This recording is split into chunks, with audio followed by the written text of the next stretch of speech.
la Biblia encontramos dos patrones que nos muestran claramente que Dios tiene en su plan cósmico de los tiempos cronología, porque dice: yo soy el primero, yo soy el postrero, desde el principio hasta el fin. Entonces, el Dios de los cielos, creador del universo, el maestro de maestros, el sabio de los sabios, cuyos pensamientos no son otros pensamientos, tiene un plan. Y tiene un plan secreto. Por ejemplo, para darles rápidamente esto como un ejemplo, para no ser redundante, Satanás no sabía el plan de Jesucristo. Dice en 1 Corintios capítulo 2, si los príncipes de este mundo, o sea, está hablando de los principados satánicos, hubieran sabido que Judas no iba realmente a funcionar y que matando a Cristo se les iba a devolver el tiro por la culata, nunca Satanás se hubiera metido a Judas, ni hubieran crucificado a Cristo, ni el diablo hubiera asusado a los líderes religiosos para que lo crucificaran. ¿Por qué? Porque aunque sabían que venía el hijo de David y que algún día vendría un Mesías, no se mencionaba que era el Hijo de Dios. No se mencionaba que era Dios en la carne, aunque de alguna forma Isaías capítulo 7, capítulo 9, nacerá de una virgen, etcétera, etcétera, pero todo estaba muy velado. Entonces, el diablo y los demonios, lo único que sabían era realmente que él era un enviado de Dios, claro, Jesucristo, pero no entendían claramente que en su muerte se encontraba el secreto de su derrota y menos en su resurrección.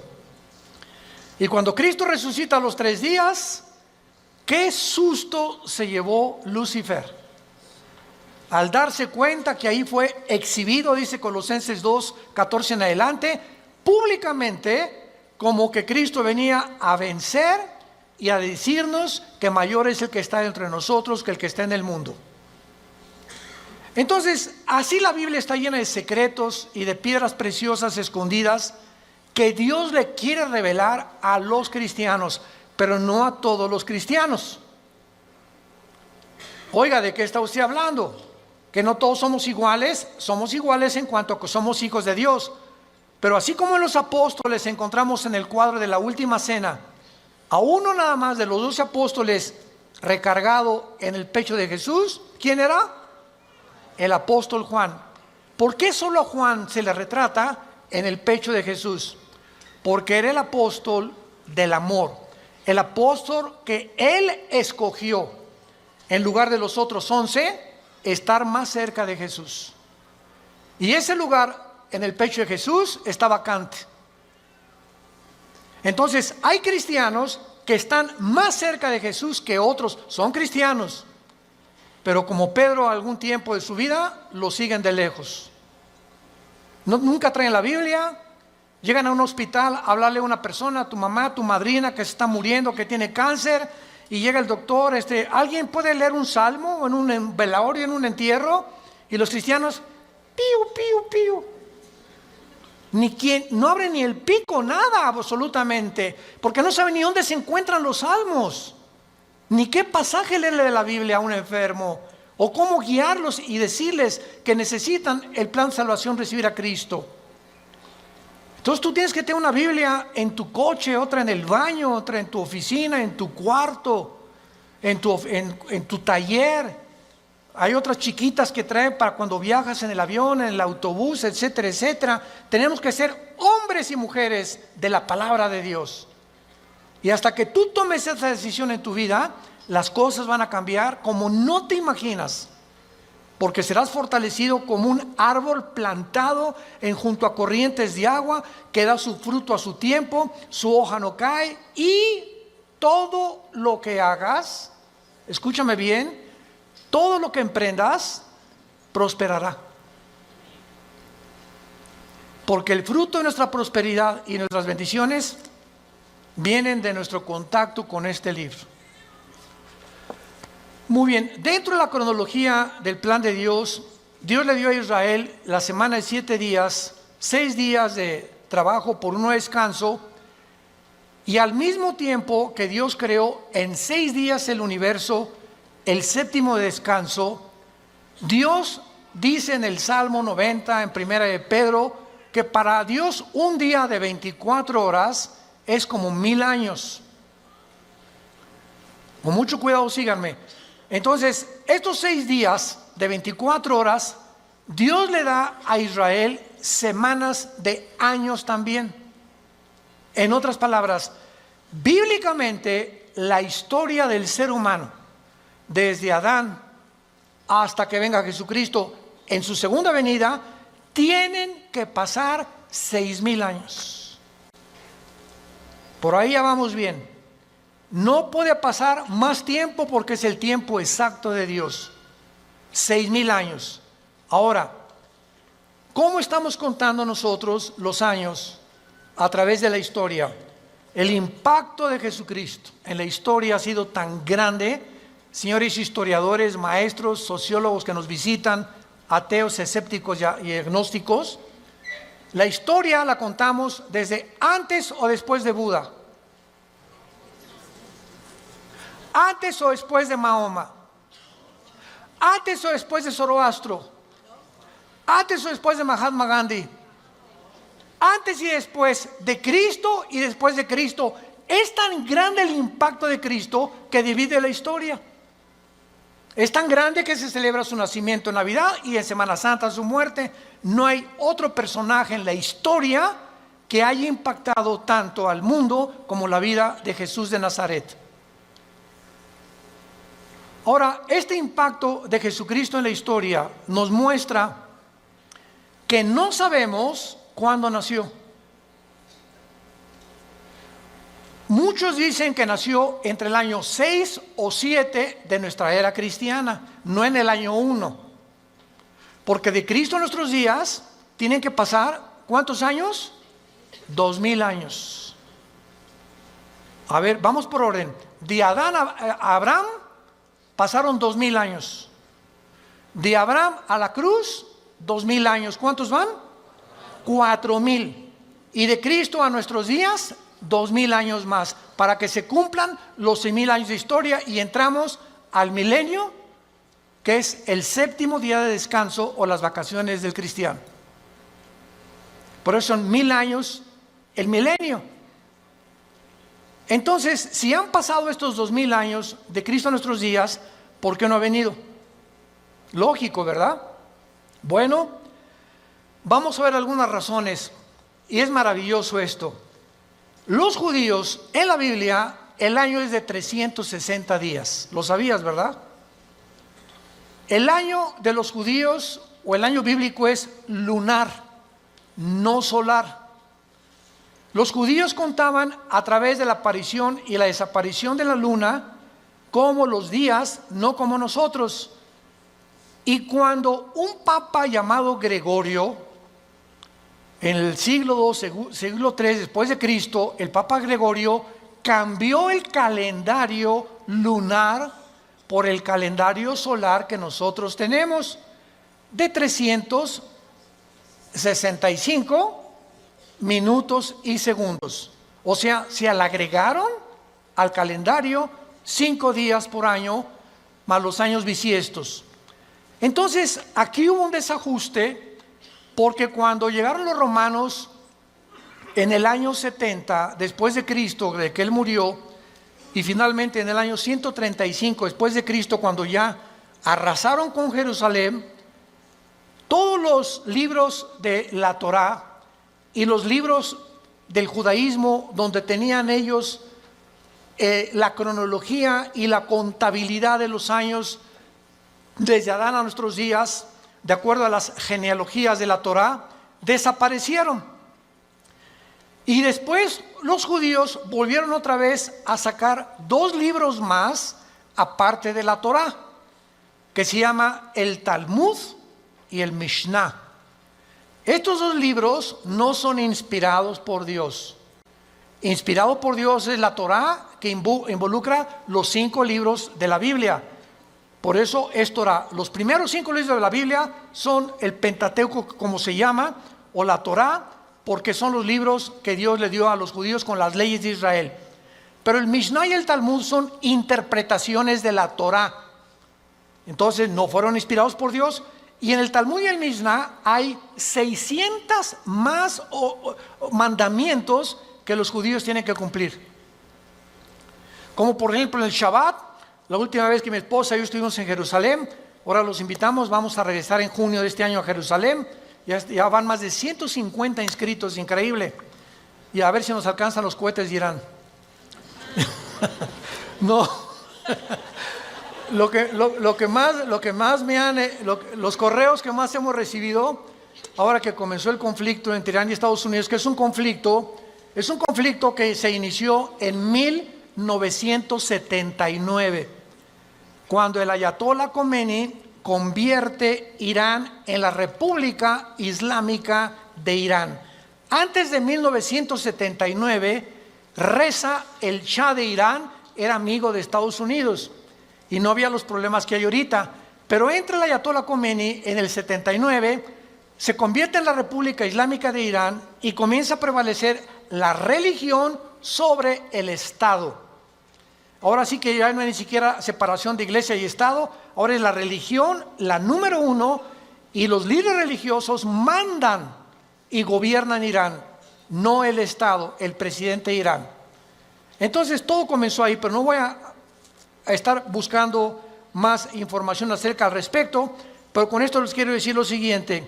Desde ese tiempo Irán se convierte en una nación que ha financiado el terrorismo, es declarada la número 1 del terrorismo por financiar a un grupo que se llama Hezbollah. Hezbollah significa el partido de Dios, que está financiado por Irán y tiene sus bases en el Líbano. Después Irán comienza a financiar a Al-Qaeda, después comienza a financiar a Hamas de la Franja de Gaza y comienza a tratar de levantar grupos para tratar de destruir la nación de Israel.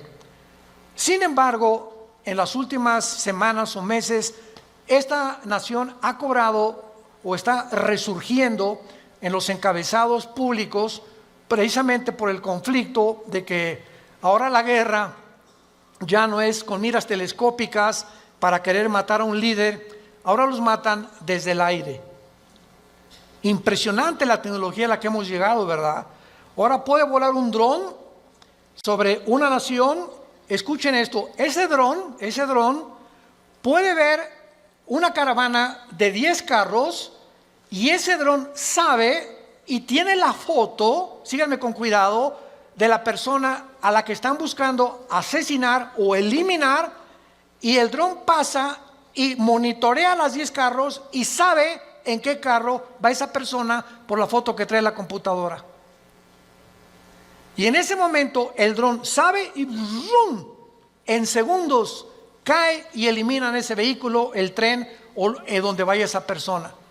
Así fue como ha eliminado Rusia, Estados Unidos, Israel a muchos jefes militares o terroristas sin que tengan ya que estarlos esperando con una mira telescópica. Ese es el avance impresionante en que los militares están tomando el mundo y ahora toda la guerra es desde el aire y desde el aire. Por eso dice la Biblia, y vi caer meteoros del cielo, decía Juan, que tal vez, ¿verdad?, son los drones que van a caer y que van a terminar con casi 2/3 partes de la humanidad antes de que Cristo regrese para establecer con nosotros el milenio. Pero el punto es el siguiente: cuando nosotros nos concentramos en la Biblia, nos damos cuenta que estos 6,000 años están a punto de cumplirse y que si hacemos la contabilidad, estamos en el 2020, ¿verdad? Muy bien. Si Cristo nació en el año 33, que es desde que se cuenta su muerte, y no en el año 1, entonces nos encontramos en el 2033. Síganme con cuidado. Suponiendo que nació en ese día, ok, estamos en el 2020. Si los 6,000 años se cumplen dentro de 13 años, quítale 7 años de la tribulación. ¿Cuántos son? Sí, estudiaste aritmética, ¿verdad? 33 menos 7, 2006. Y 2006, estamos en 2020. ¿Por qué le quitamos 7 años? Porque estos 7 años de la tribulación nosotros no vamos a estar. Esto está haciendo un cálculo somero sin llegar a un dogmatismo. El hermano se dijo que venía el 2026. Por el amor de Dios, han sacado tantas tonterías como no se imaginan. No estamos dando fechas ni mucho menos, porque el día y la hora nadie la sabe. Pero Jesús dijo que los tiempos los deberíamos de conocer, como lo vamos a ver. Vayamos a Mateo capítulo 24, en el Nuevo Testamento, y vamos a partir de aquí para continuar con este estudio precioso de conociendo el tiempo en que nos encontramos. Si siguiéramos esta lógica del 2033 y en el 2006 antes viniera el arrebatamiento de la iglesia, estamos diciendo pues que nos quedarían 5 o 6 años, ¿verdad? Porque podía venir Cristo hoy en la noche o mañana o el 2021, el 22 o el 23, etcétera, etcétera. Pero esto desde la perspectiva somera de un análisis especulativo, lo aclaro, para que nos encontremos y podamos deducir que aunque no falten 5 o 6 años o 13 años, solo Dios lo sabe, repito, porque el calendario judío, ¿saben qué atraso tiene? Si tú le preguntas a un judío, la comparación del calendario judío con el calendario de nosotros es de 250 años. Ellos se encuentran en el año 250 antes que nosotros. Es más, aquí tengo ya la fecha, ¿verdad? En el 2019, ¿verdad? El año judío era de 5,800 aproximadamente. Entonces ahora ellos están más arriba o más abajo por los cálculos del Mishnah y de los libros que se perdieron, y el análisis y las genealogías no pudieron calcular exactamente. Y nosotros bíblicamente, hubo un obispo en Inglaterra llamado Ussher, arzobispo Ussher, que fue el que dijo que desde Adán hasta Cristo son 4,000 años. ¿Basado en qué? Basado en las genealogías que se encuentran en el capítulo 10 del Génesis. Ahí está la genealogía de las genes. Adán tuvo esto y esto y esto, y Isaac tuvo esto y esto y esto, y etcétera, etcétera. Lleven en todas las genealogías de donde descendemos todos. Y basado en esas genealogías, que hay un margen de error de algunos años, se calculó que de Adán a Cristo hay 4,000 años, y de Cristo a nuestros días llevamos 2,000 años. Pero no puede haber más de 25 o 30 años de margen de error. Entonces nos encontramos demasiado cerca, más cerca de lo que nos imaginamos. Ahora bien, otra cosa importante, antes de leer Mateo 24, el rapto de la iglesia, es increíble que haya personas que ya ni en el rapto crean. Yo he escuchado conferencias de personas que no creen ya ni en el rapto. Estamos en la apostasía, están negando cosas superbíblicas. Si el rapto de la iglesia comienza con la firma del anticristo, autorizando la reconstrucción del templo judío, en el momento que el anticristo confirme Daniel 9, 24 al 27, especialmente el 27, y firme, los judíos tienen derecho a habitar en paz sin que nadie los moleste por 7 años, y pueden reconstruir su templo, ahí, ese día, ese minuto, esa hora, comienza los últimos 7 años que se conocen como el tiempo de angustia de Jacob, el día de la ira de Dios o de Jehová, y el Nuevo Testamento, segunda de Tesalonicenses capítulo 2, 3 y 4, el día del Señor. El día del Señor no es el día del rapto, el día de Cristo es el día del rapto, el día del Señor es el tiempo de la tribulación, para que sepamos distinguirlo proféticamente a ustedes que les interesa el estudio de las profecías. Entonces, desde ese momento, muchos creen que al firmar el anticristo, el pacto, los cristianos desaparecemos y somos arrebatados. No es así. El rapto puede ser un año antes de que el anticristo confirme el pacto. ¿Me van siguiendo con mucho cuidado? El arrebatamiento puede ser 3 años antes de que el anticristo firme el pacto. O puede ser una semana y a la semana el anticristo confirme el pacto. Entonces no hay tiempo para poder establecer el rapto, ni el día ni la hora. Viene sin que nosotros lo sepamos. De repente desaparecemos del mundo y pueden pasar 1 año, 2 años, 6 meses cuando comience la gran tribulación.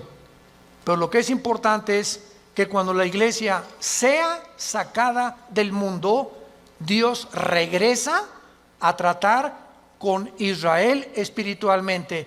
En 1948, cuando los trajo y se constituyeron en una nación libre e independiente, ahí Israel renació, resucitó nacionalmente.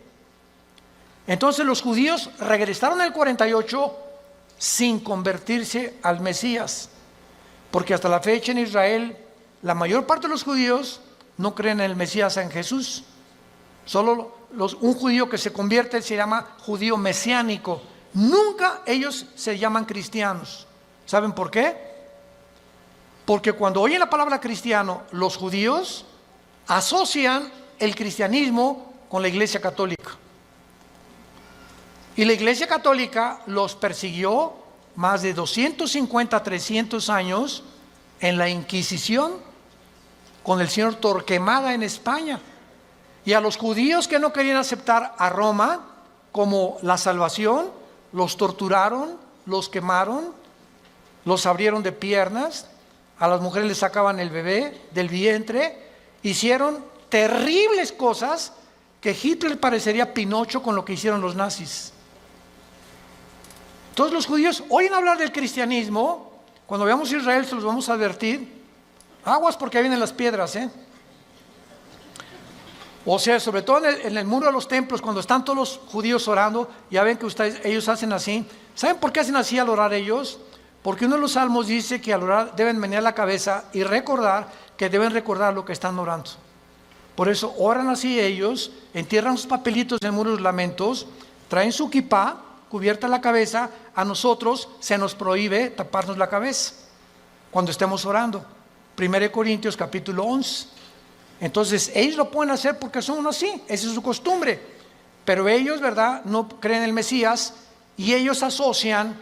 Si les dice soy cristiano, ellos no saben que el cristianismo no es el catolicismo. El catolicismo es la perversión del cristianismo. El catolicismo nació 250 años después de Cristo. Durante 250 años no hubo papa, no hubo liturgias, no hubo sacramentos, no hubo santos a quienes invocar. No tenías que tomar una cosa o una hostia para decir que estabas recibiendo a Cristo. Pero se convierte Constantino, el último emperador romano, y entonces absorbe el cristianismo antes de él como la religión oficial del Sacro Imperio Romano. Y decimos en mi tierra, es la misma gata pero revolcada. Entonces el Imperio Romano políticamente se da la vuelta y se convierte con el mismo poder, escúchenme, pero religioso. Y desde hace casi 18, 19 siglos, el Imperio Romano es el imperio del Vaticano y gobernó Europa, a los príncipes, a los reyes, y nadie en Europa se podía casar ni a tener negocios sin el permiso de Roma. de la religión. Y los que no pertenecían y aceptaban que el Vaticano era el único representante de Dios, los quemaban, los crucificaban, los echaron a los leones, etcétera, etcétera, etcétera. Ya hablando después del Coliseo romano famoso. Entonces, el cristianismo no es una religión, es una relación personal, viva, orgánica, dinámica, con alguien que está vivo. Y cuando salimos de la religión y nos encontramos con el Jesús resucitado, que quiere entrar a tu vida hoy, tal vez tú no lo tengas, descubres que el cristianismo es diario. Y lo vives diario. Te levantas y tienes tu Biblia.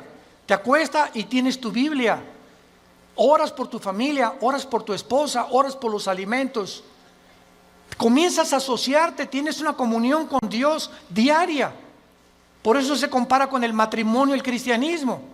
Imagínense mi esposa y yo, que me digan 8 meses, Armando, en estos 8 meses que tenemos tú y yo, nos hemos sentado algún día a platicar y algún día tú me has comunicado y compartido tus sentimientos, tus expresiones, cómo te sientes para que yo te conozca más, porque llegamos en la noche y nomás oigo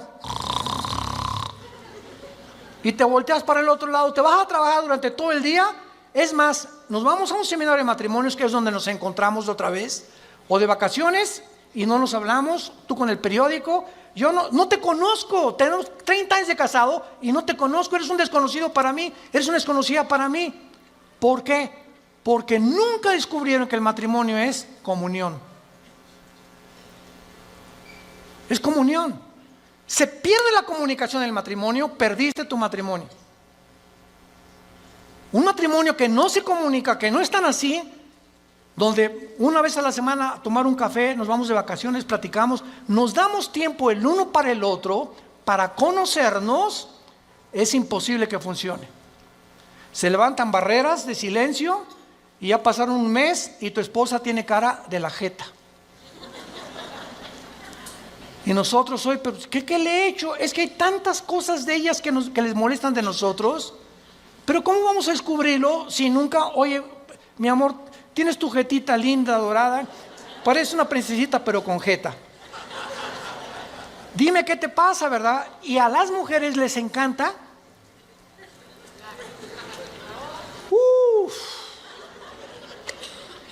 Porque no son como nosotros. Pueden hablar 5 horas, 6 horas con sus amigas, con lo que sea, y se despiden y en el teléfono siguen hablando y desde el carro siguen platicando, etcétera, etcétera. Y cuando llegamos nosotros que no nos gusta eso, y tenemos que entender que a ellos les gusta eso, perdón, ya parece que estamos en un seminario de matrimonios.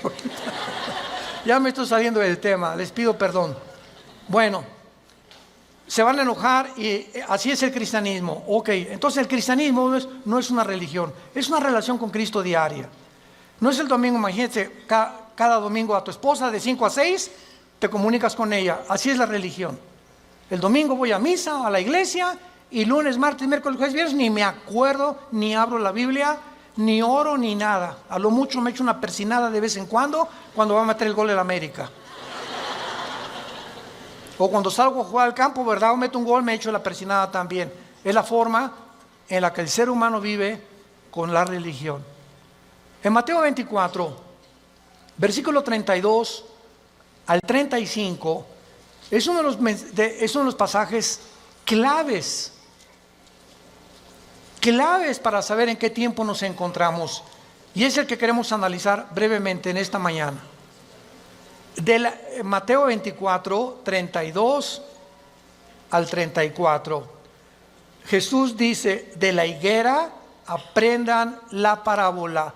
Número 1, para entender esta parábola de Jesucristo, tenemos que entender qué es la higuera, qué es la vid y además qué es el olivo, que son los 3 árboles que se usan, el olivo, la higuera y la vid, para diferentes fases de la vida de Israel. Entonces, Por ejemplo, la higuera, ¿verdad? Es, como lo vamos a ver, representa a el Israel. El olivo representa las condiciones de Israel y la vid representa al sistema religioso de Israel. Entonces, cuando Cristo está hablando de la higuera, inmediatamente lo podemos asociar, porque la Biblia no es de interpretación privada, con Israel. Porque Israel es la higuera y hay cantidad de pasajes en el Antiguo Testamento donde se representa a Israel como la higuera. Muy bien, de Israel aprendan la parábola. Ahora ya vamos con un poco más de luz. Cuando ya su rama está tierna y brotan las hojas, noten que no dice el fruto. ¿De acuerdo?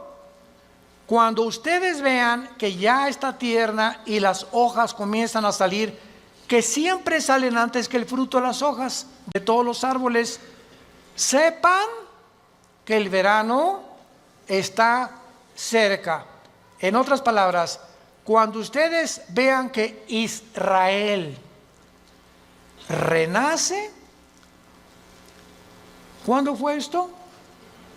El 14 de mayo de 1948, después de casi 2000 años que Israel fue dispersado, exiliado por todas las naciones del mundo. El milagro más grande de la historia es Israel, porque es la única nación en toda la historia que en un día se constituyó libre, soberano, estado independiente. Nunca en la historia nadie había podido levantarse o formarse como una nación, porque las naciones necesitan una constitución, necesitan o una república, o qué ideología vamos a tener, o para muchos años para que se forme una república como México, Revolución Mexicana, y Pancho Villa se pelea con Zapata, en el norte, Zapata en el sur, se junta, matan a Álvaro Obregón, viene la revolución, todos los Porfirio Díaz y todo lo que pasó, y poco a poco se va formando una república, y viene la constitución, etcétera, etcétera. Tarda años muchas veces en tener una constitución y formarse una nación. Israel en un día se forma toda la constitución de Israel. Por eso es un milagro. Cuando vean ustedes esto, versículo 33, cuando vean todas estas cosas, ¿qué cosas? Las cosas que en Mateo 24 oirán de guerras, rumores de guerras, pestes, hambres, terremotos. Será el principio, no el fin, el principio de los dolores. La generación que vea nacer a Israel, ¿quiénes somos? Nosotros. Los que han nacido entre 1946 a nuestra fecha se llaman los baby boomers. Ahorita creo que le llaman los millennials, ¿verdad? ¿O cómo les llaman, Caleva? Los de millennials. Ya tantos nombres, ya yo creo que le llaman los cibernéticos. Bueno, del 46 a nuestros días, una persona que nació en el 46 tiene ahorita 70, 73, 75 años, más o menos. Dios dice que los que vean estas cosas pasando, conozcan que está a la puerta. De cierto les digo, no pasará la generación de los baby boomers. Versión de Alducin. Traduciéndolo al léxico del siglo XXI, no pasará la generación del 48 hasta nuestros días, hasta que todo esto acontezca. Más claro Jesús no podía ser. Ahora muy bien, ¿cuánto es una generación? El Salmo 90 y 1 de Pedro capítulo 3 dicen que una generación es aproximadamente entre 80 y 90 años de edad. Dice los más fuertes 85, 90. Porque sabemos que antes del diluvio pasaban hasta los 500. Noé a los 500 años fue papá. ¿Se imaginan? Matusalem a los 969 años es el personaje más grande que ha vivido, más que tu abuelito y el mío. Matusalem, 969 años. Viene el diluvio, cambió todo. ¿Y saben por qué se redujo la edad? Porque si Dios nos hubiera dejado vivir más tiempo, ya nos hubiéramos matado como las ratas. ¿De qué estoy hablando? Agarra un cuarto de 5 metros por 5 metros y mete 50 ratas. Van a vivir un mes. Redúcelo a la mitad. Van a vivir 15 días porque se matan más rápidamente. Y mientras más lo reduzcas, más rápido se muerden unas a otras. Mientras más grande el espacio, más tiempo viven. Entonces, así nosotros, Dios tiene que reducir más y más nuestra vida, porque mientras más querramos vivir, si así con 80 años de edad estamos al punto de una tercera guerra mundial, ahora imagínense que Dios nos hubiera concedido que viviéramos más tiempo. Entonces, por la misericordia de Dios, se redujo la vida en los más robustos, 85 o 90 años. En el caso de mi familia, mis abuelos maternos de 97 y 95 años murieron. En el caso de mi paterno, mi abuelo murió de 90, mi abuela de 95. Muy bien, veamos ahora estas cosas. Las hojas representan el nacimiento o el renacimiento nacional de Israel, porque regresaron en el 48 sin convertirse. ¿Cuándo Israel se va a convertir al Mesías? Romanos 11, 25 y 26. Apocalipsis capítulo 7, cuando Él selle a 144,000 judíos, y ellos en el tiempo de la tribulación, nosotros ya no estamos aquí, el más grande avivamiento de Israel se convertirá cuando Jesucristo venga al final. Y cuando Él venga al final, todo Israel será salvado. Desde luego los que creyeron en Jesús como el Mesías. Entonces, es importante esto, ¿verdad? Porque las hojas representan el renacimiento de Israel de 2000 años y el nacimiento de la generación de la higuera. Cuando Israel se convierta, entonces el Israel será el fruto de la conversión, porque por el fruto lo conoceremos a un árbol. Si es un árbol de naranjas, da naranjas; si es un árbol de manzana, da manzanas. Ahorita Israel no ha dado fruto. ¿Cuál es el fruto? Amor, gozo, paz, benevolencia, que produce ¿quién? El Espíritu Santo. Y ellos no tienen a Ruach el Kadosh, al Espíritu de Dios que tiene la iglesia que Dios nos ha dado. Muy bien. Ahora, es importante que veamos en el capítulo 21 de Lucas algo sensacional, algo asombroso acerca de esto. Porque aquí hay una señal que es la siguiente. Si Israel no hubiera regresado en el 48, no sabríamos qué tan cerca estábamos del rapto.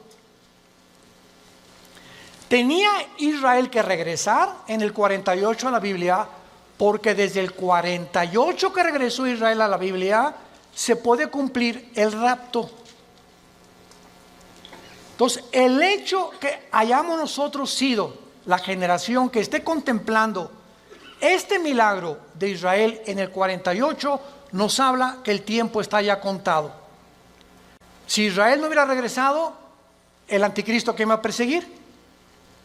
¿Me están siguiendo? Si Israel no hubiera regresado, ¿quiénes iban a reconstruir el templo? Si Israel no hubiera regresado, ¿a quiénes 144,000 hubiera Dios en el capítulo 7 de Apocalipsis ungido con el Espíritu Santo? Entonces, Israel tenía que regresar para que las profecías de los últimos tiempos se cumplieran. Y tú y yo somos los testigos. Antes del 48, nadie sabía ni se imaginaba que Israel iba a regresar. Fue un milagro de la historia. Y el rapto lo mismo. No sabemos ni cómo, ni cuándo, ni a qué hora, pero va a ser algo que ya se puede cumplir porque Israel está en su tierra. Ahora, en Lucas 21, hay un antecedente maravilloso. Y dice en el versículo 29, el Señor Jesucristo también les dijo una parábola, y está contando Lucas las mismas palabras de Jesús, pero observemos con lupa que Lucas le agrega otras palabras que no tiene Mateo. Y nos vamos a sorprender de esto. Miren la higuera. ¿Ya ves que te dije que trajes la Biblia? Aquí ya me doy cuenta quién la trae. Y todos los árboles. Eso no está en Mateo. En Mateo solamente es la higuera. Pero aquí se le agrega que no solamente miremos a la higuera, sino todos los árboles. ¿Quiénes son todos los árboles? En la Biblia, por ejemplo, en el libro de los jueces, en el libro de los Antiguos Testamentos, los árboles representan dos cosas: naciones y personas. Como en, por ejemplo, Ezequiel 31, el cedro representa al anticristo, y los árboles, las naciones que van a estar alrededor del anticristo. Entonces, Cristo está diciendo: vean el renacimiento de Israel y vean las naciones que a su alrededor de él, en el Medio Oriente, van también en el mismo tiempo y en las mismas épocas a resucitar y a resurgir. Escuchen esto: la Primera Guerra Mundial preparó la tierra para Israel. La Segunda Guerra Mundial preparó a los judíos para la tierra de Israel. Pero para que Israel regresara a la tierra y para que las profecías se cumplieran, antes de 1925-1930 no existía el Medio Oriente. Jesús, María y José y el burrito que los acompaña.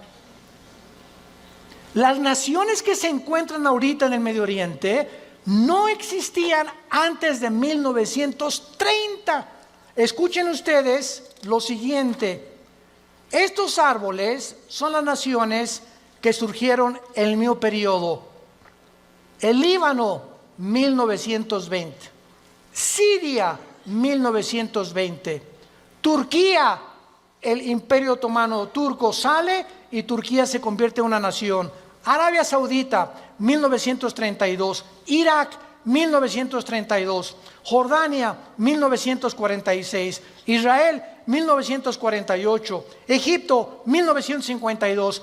Todas estas naciones necesitaban primero que Israel surgiera, porque Israel iba a ser el centro de las profecías para que se cumpliera la venida de Jesús. Miren la higuera y todos los árboles.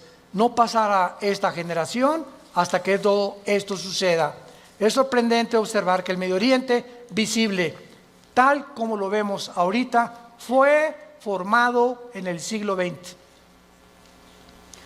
Existía la Mesopotamia, o sea, Siria y Irak, era lo mismo, era el Medio Oriente, pero no estaba la división entre Siria y entre Irak, Transjordania, Jordania, el Líbano, Egipto. Egipto existe desde hace cientos de siglos, pero no estaba formado exactamente con las divisiones geográficas que los ingleses y los franceses, que fueron los que colonizaron con Portugal y España el Medio Oriente, determinaron, y ellos fueron los ingleses y los franceses los que dividieron el Medio Oriente tal como nosotros lo conocemos actualmente. A Israel le asignaron ese pedacito de tierra, a Jordania eso, a Arabia Saudita eso, a Líbano eso, a Siria eso, y fue después de la Primera Guerra Mundial. Estas cosas que están pasando, vemos nosotros que tenían que suceder para que nosotros pudiéramos comprender que las profecías bíblicas tenían que cumplirse. 1945 termina la Segunda Guerra Mundial. ¿Quién gana? Estados Unidos, Inglaterra y Rusia. 1957 se firma el Tratado de Roma, donde Jacques Delors, francés, Europa, unámonos, porque la unión hace la fuerza y Europa tiene que tener una moneda, tiene que tener una constitución, tenemos que unirnos todos. 1967, la Guerra de los 6 días, 1989, cae el comunismo y en ese momento comienza la democracia a elevarse en el mundo. 1992, el Tratado de Maastricht forma la Unión Europea. En el 2016, Inglaterra dice a la Unión Europea, ahí nos vemos el Brexit. Los ingleses no quieren someterse al euro, quieren mantener su independencia con la libra inglesa, esterlina, y ellos quieren tener su propio gobierno, no quieren pagarle los impuestos a la Unión Europea. Y estos acontecimientos tenían que suceder después de Israel, del 48. Las Naciones Unidas, la Unión Europea, el Mercado Común Europeo, el Fondo Monetario Internacional, la OTAN, la OPEP, todo tenía que formarse después de Israel. ¿Para qué? Para preparar el camino a las profecías que tenemos aquí de los últimos tiempos, y todos estos eventos han sucedido ante nuestros ojos para que sepamos que los cascos del Apocalipsis se escuchan en el cielo. ¿Qué es el 2021? Violencia, incendios en Australia, más de 1.000 millones de especies, ¿me escuchaste bien?, de animales han muerto en Australia. 1 millón de especies casi en las Américas de animales. Y estamos involucrando también a delfines, ballenas, tiburones y peces. Incendios en California, incendios en otras partes del mundo, inundaciones, tsunamis, cambios de clima, ya no hay primavera, ya no hay verano, huracanes devastadores, cada día con más fuerza, grado 3, grado 4, etcétera, etcétera. Nos encontramos en un mundo convulsivo políticamente. ¿Qué será? ¿Será melón? ¿Será sandía? ¿Comunismo o socialismo? ¿O autocracia? ¿O monarquías otra vez? ¿O una oligarquía? ¿O qué sistema? No, vamos a mezclar mejor ya. Comunismo con capitalismo como China. O socialismo pero también con capitalismo. Y es una ensalada del chef en las ideologías gubernamentales y filosóficas, porque el mundo ha llegado a su fin. Ningún sistema ha funcionado, el comunismo cayó, fue un fracaso, se vuelve a desenterrar al mismo muertito, porque la historia nos enseña que el hombre no aprende de la historia. Y cometemos los mismos errores, porque usted es la generación de los milenistas o milenios, o ¿cómo les llaman? Cibernético les llamo yo, ¿verdad? No han experimentado lo que nuestros padres en la Segunda Guerra Mundial, lo que se sufrió, y ahorita el pasado ya no existe para ustedes. Ahorita solamente la computación y esto dinero, y qué carrera es la que más dinero produce, y por acá y por allá, y somos movidos por una ambición, una especulación, una comercialización de todo en todas las cosas, porque el mundo se dirige al comercio. ¿Sabían ustedes eso? El anticristo va a establecer un sistema de comercio en Medio Oriente que va a ser el Plaza Galerías más grande del mundo, en Irak, donde nació tu madrina. Y cuando nosotros veamos estas cosas, nos damos cuenta que el mundo se encuentra en un precipicio, que nos queda muy poco tiempo. Yo te pregunto, ¿tú eres cristiano? Si me contestas que sí, te hago la segunda pregunta. Desde que tú te convertiste, ¿has guiado a alguna persona a recibir a Cristo en su vida? ¿O eres de las personas que estás en el hospital con tu madrina muriéndose? Pastor, ¿puede venir a hablarle a mi esposa de Cristo? ¿O a mi madrina? Oye, entonces, ¿que tú no le puedes dar un versículo de la Biblia o compartir el plan de salvación? ¿No sabes cómo guiar a tu madrina en agonía a que reciba a Jesucristo en su cama? Tienes que recurrir al pastor. Se murió, ¿puede venir al funeral para predicarles de Cristo? ¿No lo puedes hacer tú? Claro que vamos, porque es nuestra responsabilidad de los pastores. Pero ojalá que se levantaran más familias ya con un liderazgo, con la convicción profunda de que es lo más importante que el ser humano pueda tener, regresarse a Dios y pedirle perdón por tus pecados. ¿No lo quisieras hacer tú en esta mañana? ¿No quisieras tú considerar ante los acontecimientos que nos rodean que verdaderamente necesitas a Dios? Que tú no puedes ya seguir jugando a la matatena con el cristianismo, ni creyendo o engañándote, que es peor. Porque una persona engañada no sabe que está engañada porque está engañada. Entonces, para que alguien sepa que está engañado, tiene Dios con la Biblia que decirle: estás mal. Tú crees que eres, pero no eres más que un pobre, desventurado, miserable y desnudo pecador que tiene necesidad.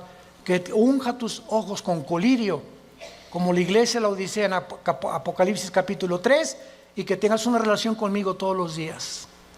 Que te levantes en la mañana y lo primero que hagas: mi alma tiene sed de Dios. Como el siervo clama por las aguas, mi alma tiene sed de Dios. ¿Hay esa pasión por Dios en tu vida? ¿Buscas a Dios con todo tu corazón? ¿Vienes al domingo y ya traes